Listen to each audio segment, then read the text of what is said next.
So Rand Paul weighed in on the 2024 election today, and he tweeted, "I've been watching the GOP primary closely for a while now, and I like various aspects of several candidates. Republicans like President Donald Trump, Governor Ron DeSantis, and Vivek Ramaswamy. I'm interested in the ideas of some independents too, such as Robert Kennedy Jr. As I look over the field, I don't think I yet have a first choice, but I do know one thing. Count me in as hashtag never Nikki." And then he posted this video. Please take a look. Good morning, everyone. As I told you yesterday, I'm ready to say something about the presidential race. I've had a long relationship with Donald Trump, and there's a lot to like there. I'm also a big fan of a lot of the fiscal conservatism of Ron DeSantis. I think Vivek Ramaswamy has been an important voice. Also have listened to and met with the independent Bobby Kennedy. I'm not yet ready to make a decision, but I am ready to make a decision on someone who I cannot support. So I'm announcing this morning that I'm Never Nikki. And if you go to nevernikki.net, you can let her know that you're not a supporter either. I don't think any informed or knowledgeable libertarian or conservative should support Nikki Haley. I've seen her attitude towards our interventions overseas. I've seen her involvement in the military-industrial complex, $8 million being paid to become part of the team. But I've also seen her indicate that she thinks you should be registered to use the internet, that people posting ideas anonymously. I think she fails to understand that our republic was founded upon people like Ben Franklin, Sam Adams, Madison, John Jay, and others who posted routinely. For fear of the government, they posted routinely anonymously. And I think her failure to really understand that, or to think that you should register through the government somehow for the internet, is something that should disqualify her in the minds of all libertarian-leaning conservatives. So I'm announcing today I'm Never Nikki. You can go to nevernikki.net and sign up and show her that you're Never Nikki also. Thanks. And then after posting this video, he went on to post a thread of numerous tweets, a lot of tweets, criticizing Nikki Haley. He apparently has a website called nevernikki.net right now. So do I think that he had some valid points in criticizing Nikki Haley? Of course, I do think he had some valid points in criticizing her. So in the video, he mentioned about how hawkish and interventionist Nikki Haley is. And yeah, she is actually a very, very hawkish when it comes to the foreign policies. If you look at what she's been saying in regards to the genocide that's been happening in Gaza right now, it's being conducted by the IDF, and United States is literally supporting it by funding them. Nikki Haley has gone further than Joe Biden, who is supporting a genocide. All of the Republicans are to the right of Biden in terms of Israel, but she's one of the most hawkish when it comes to the foreign policies, including Israel. She full-on supports this genocide. She does not think that Palestine has a right to exist. So I completely understand that from a libertarian perspective, Rand Paul would be very, very critical of Nikki Haley when it comes to the foreign policies. And also he mentioned this ridiculous idea that Nikki Haley has supported, that everyone that uses social media should be registered and there should be like no anonymity in using the social media. That is full authoritarian. I don't support it at all. Like, that is very unconstitutional. And so yeah, I get why he would be mad at Nikki for saying that. So yeah, I do think like in terms of the 2 points he made in the video criticizing Nikki in regards to foreign policy and in regards to this social media policy that she wants to ban anonymity, yeah, I do think those two criticisms are valid. And also Nikki Haley has also said that she like wants to ban TikTok, which is something that Republicans and Democrats have said in the past. So this is not like unique to Nikki, but you know, that is very authoritarian too. Like Nikki Haley said that TikTok is like brainwashing young people into supporting Hamas or something, and like she cannot distinguish between like the fair criticism against Israel and supporting Hamas. Like those two things are very different. There are a lot of people that don't support Hamas but are very critical of Israel. Most pro-Palestine people don't support Hamas. They are just critical of Israel's genocide, and I'm one of the people that hold those positions as well. So like horrible policies that Nikki Haley is supporting, I don't support them at all.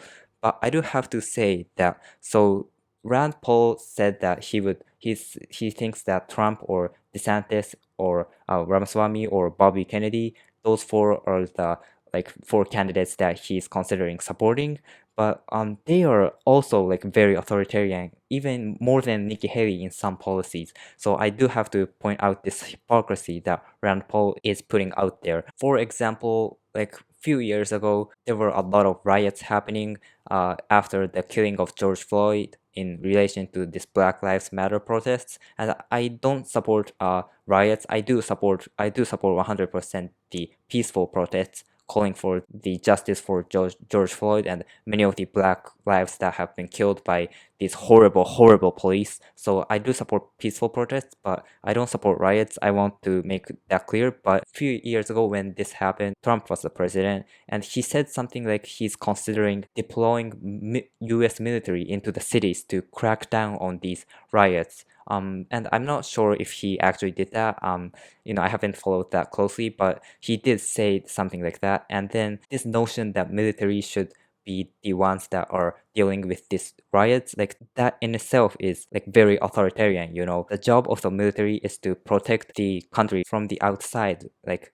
it's the job of the police to keep the cities safe. So like deploying military into the US cities to crack down on riots, like that in itself I don't support. That is very authoritarian, and any sane principled libertarian I think would be opposed to that. But a few days ago there was a GOP debate. Nikki Haley and Ron DeSantis participated in it, and DeSantis said that like Trump was too soft on these riots when he was a president, because he said that he would deploy military to crack down on these riots, but he didn't actually do that. So like he was too soft on it, and if he said that if he were the president back when these riots happened, he would have deployed troops and cracked down more strictly than Trump did. So like DeSantis is even more authoritarian than Trump in the issue of like cracking down on these riots. And Nikki Haley hasn't like made those remarks in terms of like cracking down on the riots. So on this issue, people like Trump and DeSantis are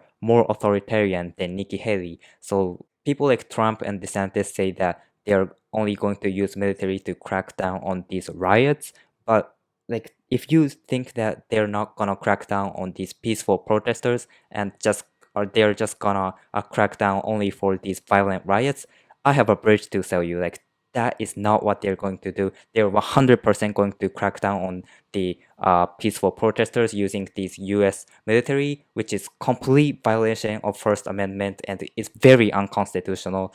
But Trump has done that in the past, like not against the Black Lives Matter protesters, I think, but when he tried to like take a picture of like him holding a Bible or something in front of the White House, and there were peaceful protesters there, and even though they weren't like violent at all, they were peaceful. I think it was the police that did it in that case, but they cracked down on them, and they had to go away. So like he has done it. He already has like cracked down on peaceful protesters in a way that he shouldn't have. So like if it's a guarantee that they're gonna be very authoritarian if they take power. Like Trump's authoritarianism has advanced within the past few years, so like he's gonna be more authoritarian than he was back when he was president from 2016 till 2020. So, and also on the other issues like Israel, Trump, DeSantis, all of those GOP candidates, and Bobby Kennedy too, they support funding Israel. Well, to be fair, Ramaswamy, which was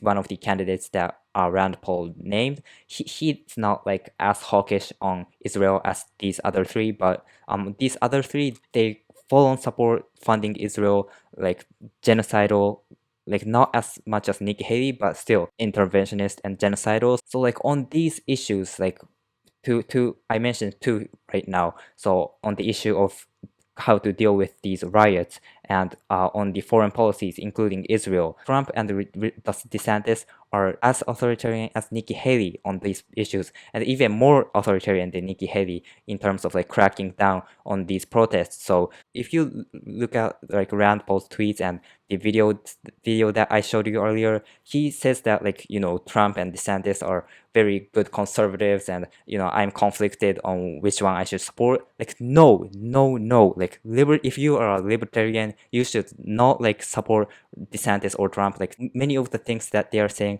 goes against the principles of libertarianism. So like you can't like enthusiastically support these people and be a libertarian. That like you're just exposing yourself as a pseudo libertarian that just grifts to the right wing. So like no, Rand Paul is not a true libertarian.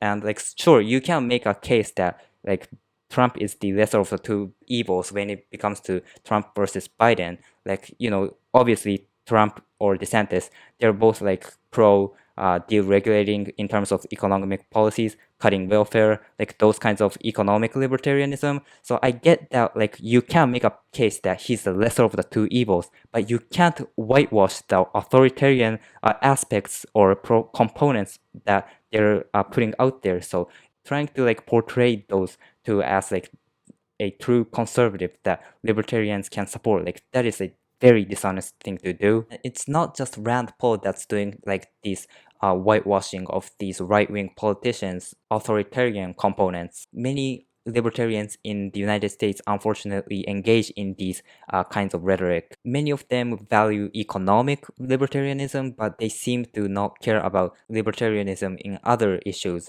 Like to be fair, like of course there are some libertarians that are principled and don't whitewash these authoritarian aspects of the right-wing politicians like Trump and DeSantis. One of the individuals is the father of Rand Paul, Ron Paul. He called out Trump when he was president, when he did things like, appointing Pompeo, who is very authoritarian, and neocon Warhawk as a Secretary of State. He criticized that when that happened, and he's criticized Trump on like some of the issues that he's authoritarian on. So there are a lot of principled libertarians, but like Rand Paul, he like caves to the Trump MAGA portion of the party, which is a very authoritarian cultist group of people. I'm sure he's doing this like never Nikki's thing just to appease to these right-wing MAGA people. So he doesn't have a principle. He's not principled at all. He's not a serious libertarian. So if you are a libertarian, you shouldn't take him seriously. So Nikki Haley also is a grifter. I made this point when I made the video about Chris Christie dropping out, but don't get it twisted. Rand Paul is also a grifter. That's all for now. Please like and subscribe. Thank you for watching.